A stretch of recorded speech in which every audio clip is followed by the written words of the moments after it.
آپ لوگوں نے کئی بار یہ ضرور سنا ہوگا کہ پرانے زمانے میں سمندر کے اندر خوفناک اور بڑے جانور رہتے تھے، لیکن کیا آپ جانتے ہیں کہ ان میں سے کچھ جانور ایسے تھے جو حقیقت میں سمندر کے اندر رہا کرتے تھے۔ آج ہم انہی خیالی نظر آنے والی مخلوقات کے اوپر بات کریں گے۔ آج کے وقت دنیا کی سب سے بڑی چھپکلی کموڈو ڈریگن کو کہا جاتا ہے، جو 10 فٹ جتنی لمبی ہوتی ہے۔ لیکن کیا آپ جانتے ہیں آج سے ہزاروں نہیں لاکھوں سال پہلے اس دنیا میں چھپکلی جیسا دکھنے والا ایک ایسا جانور رہتا تھا جو 70 فٹ جتنا لمبا ہوتا تھا، جس کا نام تھا بسیلوسورس۔ بسیلوسورس کا مطلب ہے چھپکلیوں کا بادشاہ۔ اس مخلوق کو پہلی بار 1830 میں الاباما میں دریافت کیا گیا۔ اس کی ملنے والی ہڈیاں اتنی عجیب تھیں کہ 10 سال تک سائنسدانوں کو یہ پتا ہی نہیں چل سکا کہ آخر یہ کس قسم کا جانور تھا۔ پھر 1840 میں اسے بسیلوسورس کا نام دیا گیا۔ یہ مخلوق پرانے لوگوں کی کہانیوں سے ملتی جلتی لگتی تھی۔ پرانے لوگوں کا یہ ماننا تھا کہ ہزاروں سال پہلے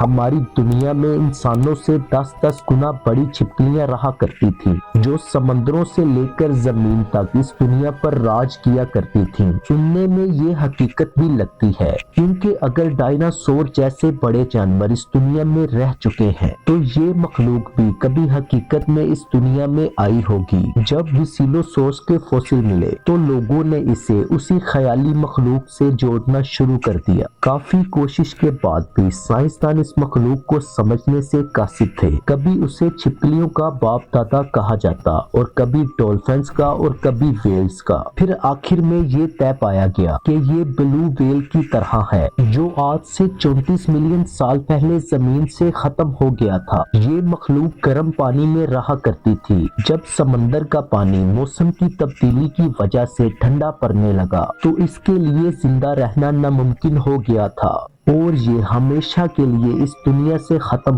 دنیا میں اب تک 12,000 سے بھی زیادہ رینگنے والے اینیملز کی قسمیں دریافت ہو چکی ہیں۔ رینگنے والے جانور زیادہ تر زمین پر پائے جاتے ہیں، لیکن ان کی بھی الگ الگ قسمیں ہوتی ہیں۔ کچھ زمین پر رہنے کے لیے بنے ہیں اور کچھ پانی میں، لیکن کچھ ایسے ہیں جو زمین کے ساتھ ساتھ پانی میں بھی زندہ رہ سکتے ہیں۔ انہی میں سے ایک سانپ ہے۔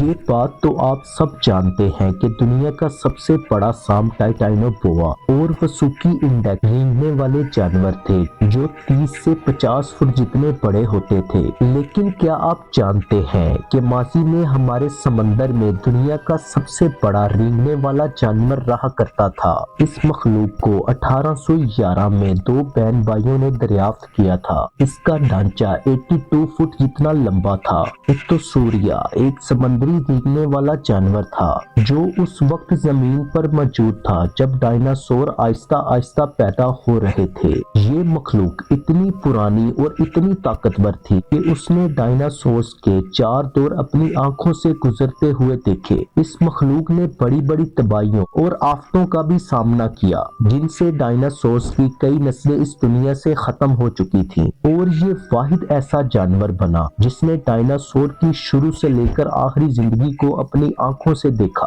آپ کو بتا دوں کہ ایک اندازے کے مطابق ڈائناسورز نے 160 ملین سالوں تک زمین پر حکومت کی، اور یہ جانور بھی اتنے ہی عرصے تک زمین پر زندہ رہا تھا۔ لیکن پھر وہی ہوا جو تمام قدیم جانوروں کے نصیب میں لکھا تھا، یعنی موسم کی تبدیلی۔ یہ مخلوق بھی کلائمیٹ چینج کی وجہ سے اس دنیا سے آہستہ آہستہ ختم ہو گئی۔ ایکتوسوریا ایک سمندری جانور تھا جس کے ہونے کا ہم انسانوں کو پروف بھی مل چکا ہے، لیکن کچھ مخلوقات ایسی ہیں جن کے بارے میں ہم صرف کہانیوں میں سنتے آئے۔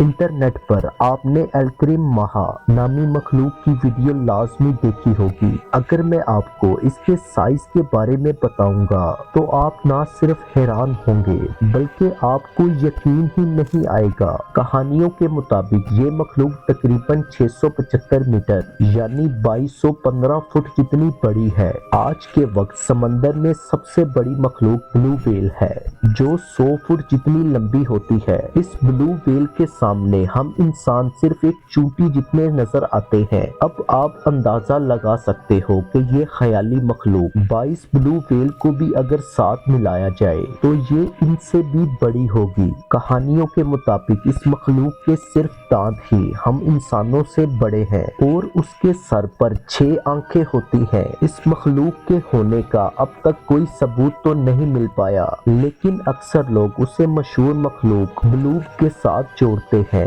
1997 میں ماہرین نے سمندر کے اندر بلند اور خوفناک آواز ریکارڈ کی۔ اس آواز نے دنیا بھر کے سائنسدانوں کو حیرت میں ڈال دیا تھا، کیونکہ سمندر کے اندر سے ایسی پہلے آواز کبھی بھی سنائی نہیں دی تھی۔ کئی سالوں تک یہ آواز ایک پہیلی بنی رہی۔ لوگوں کا یہ خیال تھا کہ یہ آواز کسی بہت بڑے سمندری جانور کی تھی جو کئی صدیوں سے سمندر کے اندر رہ رہا ہے۔ 8 سال گزرنے کے بعد انٹارکٹیکا کے علاقوں سے اس آواز کو پھر سنا گیا، جس کے بعد سائنسدانوں نے یہ کہا کہ یہ آواز انٹارکٹیکا کے ایک بہت بڑے برف کے پہاڑ کے ٹوٹنے کی وجہ سے پیدا ہوئی تھی۔ اب آپ کو کیا لگتا ہے کہ یہ واقعی کسی برف کے ٹوٹنے کی آواز تھی؟ 1700 سال پہلے ماہرین نے سمندر میں ایک بہت ہی عجیب و غریب شکل والی مچھلی دیکھی۔ یہ مچھلی دکھنے میں بہت الگ تھی اور پرانے لوگوں کی کہانیوں سے ملتی جلتی تھی۔ جب اس پر تحقیق کی گئی تو معلوم ہوا کہ یہ ایک قدیم دور کی مخلوق تھی جو کئی صدیوں سے سمندر میں رہ رہی تھی، یعنی پرانے لوگوں کی کہانیاں بالکل سچ تھیں۔ یہ شارک 40 فٹ جتنی بڑی ہوتی ہیں جو آج بھی سمندر میں زندہ ہیں اور ان کی تعداد تقریباً 20,000 کے قریب ہے۔ اس شارک کو سائنسدان باکسنگ شارک کے نام سے جانتے ہیں۔ اب میں جس مخلوق کے بارے میں بتانے جا رہا ہوں اس کے بارے میں ہر کسی نے ضرور سن رکھا ہوگا۔ جل پری یہ ایک ایسی خیالی مخلوق ہے جو دکھنے میں انسان اور آدھی مچھلی جیسی لگتی ہے۔ اس مخلوق کی کہانیاں سب سے زیادہ مشہور ہیں۔ آئے روز سوشل میڈیا پر کوئی نہ کوئی ویڈیو وائرل ہوتی رہتی ہے جس میں لوگ دعویٰ کرتے ہیں کہ انہوں نے جل پری کو دیکھا ہے، جیسا کہ آپ کو ان ویڈیوز میں نظر آ رہا ہوگا۔ آپ کا ان کے بارے میں کیا خیال ہے؟ کمنٹ سیکشن میں ضرور لکھنا۔ ملتے ہیں اگلی ویڈیو میں، تب تک کے لیے اللہ حافظ۔